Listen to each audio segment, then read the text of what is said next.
মাশাআল্লাহ, কত সুন্দর হলো ড্যামরার রাস্তা। ড্যামরা থেকে যাত্রাবাড়ি গেছে, কত সুন্দর রাস্তা দেখেন। এখন আগে কি সমস্যা ছিল, এখন বিশাল সুন্দর রাস্তা। এটা হলো ড্যামরা থেকে যাত্রাবাড়ি, রাস্তাটা দেখার মতন সুন্দর। আমি আসি নাই, বহুদিন পরে আসছি, আজকে দেখা অনেক ভালো লাগে, আপনাদের সাথে শেয়ার করলাম। দেখার মতন একটা জায়গা। আগে কি পরিবেশ ছিল আর এখন কি সুন্দর হয়েছে। এটা সারুলিয়ার থেকে যাত্রাবাড়ি থেকে রাস্তাটা ডেমরার থেকে। আগে আমি কখনো আসি নাই, আর বহুদিন পরে আসছি, রাস্তা করার পরে আসি নাই। আজকে আসলাম আর আপনাদের সাথে শেয়ার করলাম। দেখার মতন একটা জায়গা, রাস্তাটা আমার পছন্দ। আমি আসছি বহুদিন পরে। আসলে ঢাকা শহর যত রাস্তা হয় তত যানজট আরও বেশি হয়, তারপরে যানজট কমে নাই। যাত্রাবাড়ি যানজট লাগতেই থাকে, এই যে যানজট, তারপরে যানজট ছাড়ে না।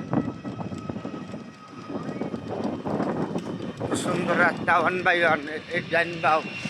আবারও ওখানে তার সমান রাস্তা ছিল, অনেক কত সুন্দর ওখানে পাইছে।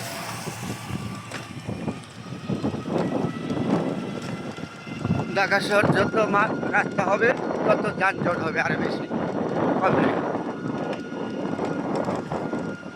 আমি দেখছি, অফিসে দেখছি, এইভাবে দেখিনি।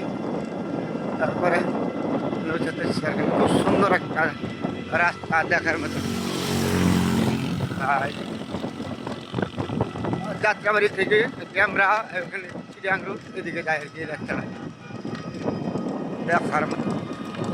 আমি আজকে আসলাম ড্যামরা, ড্যামরা থেকে রাস্তা দিয়া বহুদিন পরে, রাস্তা করার পরে আর আসি নাই, আজকে আসলাম, ওদের সাথে শেয়ার করলাম। ওদের সুন্দর সুন্দর কথা দেখছেন, আমি দেখতে অবাক হয়ে গেছি রাস্তাটা দেখে, এত সুন্দর রাস্তা দেখার মতো রাস্তা।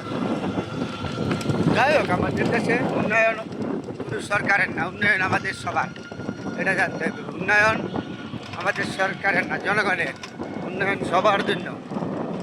তারপরে রাস্তাটা দেখতে খুব ভালো লাগে। যে কোনো সরকারই উন্নয়ন করবে জনগণের জন্য, জন্য সরকার যাবে, সরকার আসবে, এটাই স্বাভাবিক। আমাদের দেশে উন্নয়ন কাজকর্ম এগুলিকে আর তো রাখা যাবে না। সুন্দর করে করতে রাস্তাটা হয় কার জন্য? জনগণের জন্য। জনগণের ভালো মন্দই তো সরকার, জনগণ না থাকলে সরকার কোথা থেকে?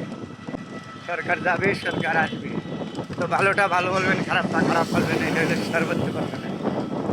তো আমার পছন্দের মতন একটা জায়গা আপনাদের সাথে শেয়ার করলাম আজকে। খুব দারুণ একটা রাস্তা।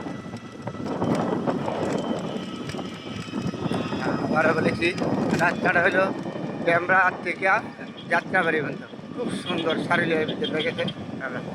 দেখার মতন, সবাই ভালো থাকবেন।